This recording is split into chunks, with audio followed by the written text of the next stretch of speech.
Hello students, how are you? I hope you will be fine at your home. I am Jayant Kumar Patel, PGT Chemistry. Today I present here for class 12, unit number 3, that is electrochemistry. And the topic for today's discussion, it is the conductance of solutions.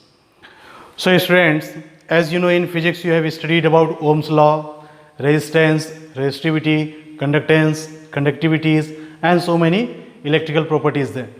So we'll first revise some important terms, then we will discuss about the conductivity of solutions. First term is resistance. What is resistance? If we flows current in a wire, then how easily it can be carried from one end to second end. This is called the conductance, and the oppose or the problem which this current faces, okay, during the flow from one end to second end, this is known as resistance.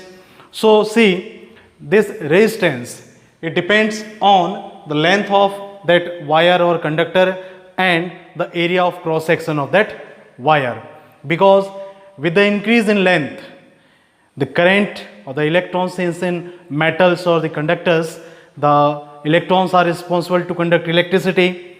So if the length is very large, okay, then electrons, they will take more time to move from one end to another, okay, and with the increase in time, the conductance will decrease. So simply this resistance is directly proportional to length of the conductor and is inversely proportional to the area of cross section.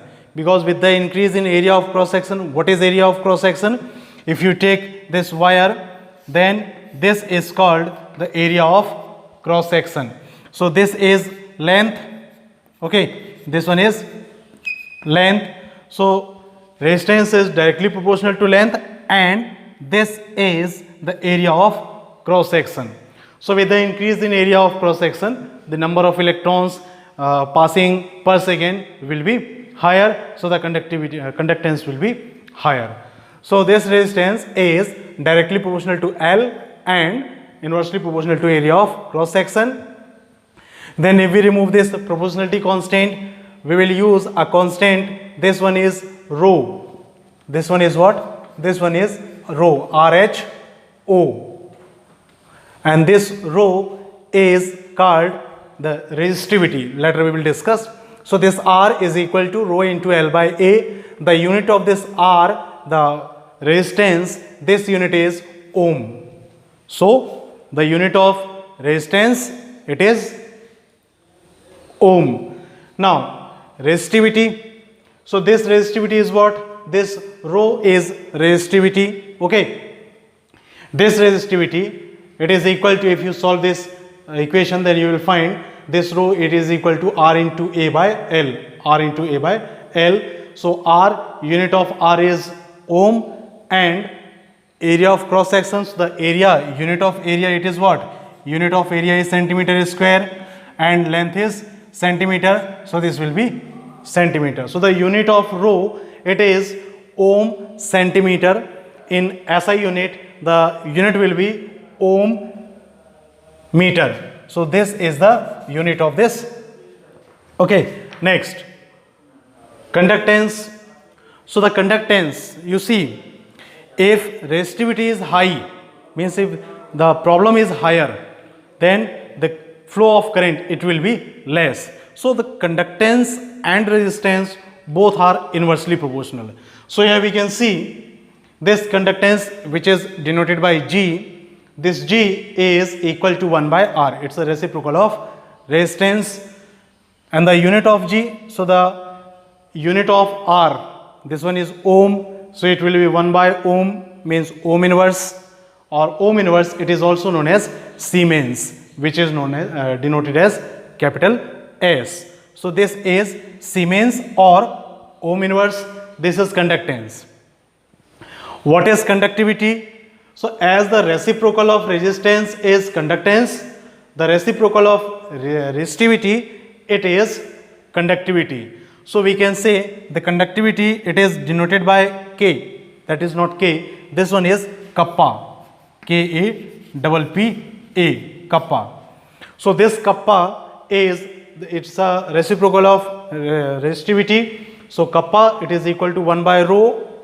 The value of rho, from here we can put the value of rho, it is Ra by L. So this will be Ra by L. Now the unit of kappa, so unit 1 by R, it will be ohm inverse. This one is ohm inverse. L by A, let's solve it. L means centimeter divided by rho. So the unit of rho, it is ohm, and area of cross section, it is centimeter square. So from centimeter square cancel. Now this will be ohm inverse centimeter inverse, or ohm, it is in this symbol ohm inverse centimeter inverse, or ohm inverse, it is S, that is Siemens. So it is Siemens centimeter inverse. So the unit of kappa in SI unit, the unit of kappa, it will be Siemens meter inverse. Okay, but we have started from here. Basically it is from derived from like this. So the unit of this kappa, it is what? Siemens meter inverse. And what is conductivity? Now define resistivity and conductivity. So let's define this resistivity. This resistivity is equal to the resistance of a conductor which has unit length and unit area of cross section. It means if the area of cross section is 1 centimeter square and the length is 1 centimeter, then the resistance of that conductor, it is known as resistivity. So this resistivity is also known as a specific resistance. Why specific? Because here length and area, these are taken as unity. So if you put a value, this see how R, it is equal to rho into L is 1 and area of cross section is also 1. So R is equal to rho. Resistance is equal to resistivity when the length of conductor, it is 1 centimeter and length of and the area of cross section is 1 centimeter square. Like that, how can we define conductivity? So the conductivity, it is equal to the conductance. Conductivity, it is equal to the conductance of 1 centimeter length, okay, of the conductor which has length 1 centimeter and area of cross section is 1. So basically, in very simple way, what can we say here? If area is 1 centimeter square and length is 1 centimeter, resistance is called resistivity and conductance is called conductivity. So both can be same, but when the area and length are unit. Now let's move to next section. We have talked about here resistance, resistivity, conductance and conductivity. So generally we say that conductance, these conductors, they are made by metals. So if they are made by metals, then their conductivity is known as metallic conductivity or electrical conductivity. See here, metallic conductance or electrical conductance. What is this? So the metallic conductance, this is the conductance of metals. Okay, if you take here, if you take this magnesium ribbon, okay, then if you pass current through this magnesium ribbon, this will be called, this is known as metallic conductance, because electricity is conducted by metals. Okay, so the next thing is why metals are conductor and which is responsible to conduct electricity. So that particle is known as electrons. Okay, the electrons in metals, these are free, so they conduct electricity. So here we see what are the factors which can affect the metallic conductance. First factor is nature and structure of metal. Nature and structure of metal. Nature means, you see, metals are good conductor of electricity. Okay, we all know metals are very good conductor of electricity. But among metals, copper and silver, these are best conductor. And the lead, it is poor conductor. So what can we conclude here? Conclusion is, the conductance, it depends on nature of metals. Some metals are very good conductor, some metals are poor conductor, okay, or their conductance is low. So nature and structure of metal. In structure of metal means, if the atoms, they are very tightly closed with each other, okay, because in packing efficiency we have seen that metals or the atoms, they are packed, okay. So if atoms are closely packed, then it will be difficult to eject electron from their outermost orbit, so the conductivity will be less. So first factor is nature and structure of metal. Second factor, number of valence electrons. Obviously, since the current, it is carried by electrons, so more the number of electrons, more will be conductance, okay. So the number of valence electrons, they also affect the metallic conductance. How? With the increase in number of valence electrons, conductance will also increase. Third factor is temperature. So what is the effect of temperature? With the increase in temperature, conductance decreases, and at very low temperature, at absolute temperature, the metals or the conductors, they become superconductor. Means their resistance, it becomes zero. Their conductance is maximum. So they are called superconductor. So what can we conclude here? With the increase in temperature, metallic conductance, it also, with the increase in temperature, metallic conductance decreases. It is inversely proportional. So this was the case in metals. Now see, since we are studying chemistry and we will see the conductance, what happens when electricity, it is passed in solutions. So in solution there is no metal like iron rod, zinc rod, okay, copper rod, there is no rod. If the current, it is passed in solutions, and if the electricity or if the current is passed, then this is known as what? Electrolytic conductance. Because if we dissolve some substance in solution, you know, pure water, this pure water is, or distilled water, it is insulator. But we know, whenever there is a moist, you say sometimes this wall, it carries electricity, because if you touch in rainy season, so if you touch it, you will get shock, okay. Why? Because definitely if moisture is there, means water is there. So is water conduct electricity? No. Water doesn't conduct electricity. Water is insulator, pure water. If we dissolve something in water, then it may become conductor. Why I am saying it may become?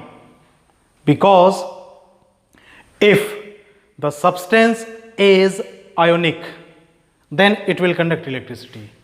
And if the substance is non-ionic, it will never conduct electricity. It means the solutions which is prepared by dissolving electrolyte or ionic substance in water, then these solutions will conduct electricity, that is known as electrolytic conductance, okay. And in ionic compounds, you know, while NaCl, KCl, H2SO4, copper sulfate, zinc sulfate, all these are electrolytes, means ionic compounds. So when we dissolve ionic compounds in water, this solution will conduct electricity. So such type of conductance is known as electrolytic conductance or ionic conductance. If you dissolve glucose in water, it will never conduct electricity. Why? Because glucose is covalent compound, it's not ionic compound. So now see what are the factors which can affect the electrolytic conductance. First factor is, here see, first factor is the nature of electrolyte. Nature of electrolyte means there are two types of electrolytes, strong electrolyte and weak electrolyte. A strong electrolyte, which the electrolytes which ionize completely in water, means if we take 100 molecules of any compound, then 100 cations and 100 anions will be formed. It will ionize or it will dissociate completely. If the electrolyte, it doesn't dissociate completely, means we take 100 molecules, for example acetic acid. This acetic acid is weak electrolyte. Why? The formula of acetic acid is CH3COOH. If we ionize it, it will form CH3COO minus and H plus, hydrogen acetate ion. So if we take, what happens actually, if we take 100 molecules of acetic acid, then 100 anions and 100 cations, they should be formed. But since this is weak, means out of 100, the dissociation of the ions, so only approximate 20 to 30% dissociation will take place, or some more take place, some less percentage can be taken place. But here the ultimate thing is, it doesn't ionize completely. So this one is weak electrolyte. So if see, in nature of electrolytes, we have seen, we all know that since ions are responsible to conduct electricity, so with the increase in number of ions, the conductivity will increase. With the decrease in ions, the conductance, it will decrease. So what does it mean? It means for a strong electrolyte, conductance will be higher. For weak electrolytes, conductance will be low. So nature of electrolyte, this one is first. Second, size of ions, you know, which will move easily, smaller ion or greater ion. Definitely smaller ion will move freely or speedily. So the conductance also depends on ions and solvation. Solvation means if we dissolve NaCl into water, then Na is positively charged. So this one is positively charged sphere. So with this positive charge, the OH minus and this one is H plus. This one is water molecule. So the OH minus, this will attach with Na plus, because definitely attraction takes place between opposite charges. So like that, this Na plus, it will be surrounded by only and only OH minus ions. So this is called the solvation.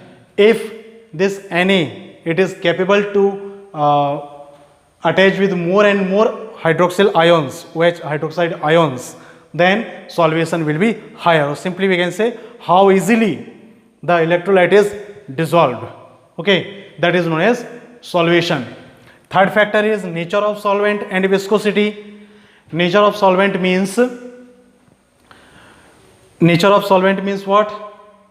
If the solvent is taken, if it is water, then it is called aqueous solution. So if we dissolve electrolyte in water, then since water is a polar molecule, polar solvent, so ionic means polar, water is also polar, so polar dissolves in polar, because likes dissolves in like. Okay, like dissolves like. So here if we take polar solvent, the solubility will be higher. In that condition, the ionization will be higher, so the conductance will be higher. Viscosity, what is viscosity? The thickness of the solution, it is known as viscosity. For example, if you take honey and water, okay, so what we do here, just here in a slope, add few drops of water and few drops of honey and see the rate of flow of that molecules. So water will flow down easily, honey will take some more time, because honey is viscous, it is thicker than water. So if solvent, its viscosity is higher, so viscosity is higher means molecules, they are closed. So what happens actually in case of solution? See what will happen there. If we take this as a part of solution where these are the ions which are conducting electricity, so definitely there are water molecules, they will also be present there, or the solvent molecules. if these are solvent molecules. If the thickness is less, so these will be free. If thickness is higher, so see, if thickness is higher, then what will happen? Then these ions, they will not free to conduct electricity. So here what can we conclude? With the increase in viscosity, conductance decreases. Fourth is concentration of electrolytes. So with the increase in concentration of electrolytes, the conductivity decreases. Why? See why. Here again take an example.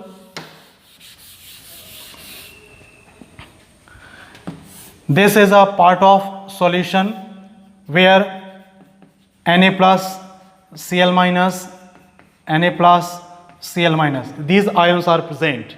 So they will feel less attraction towards each other. This the attraction between Na and Cl, it will be less if the distance is maximum.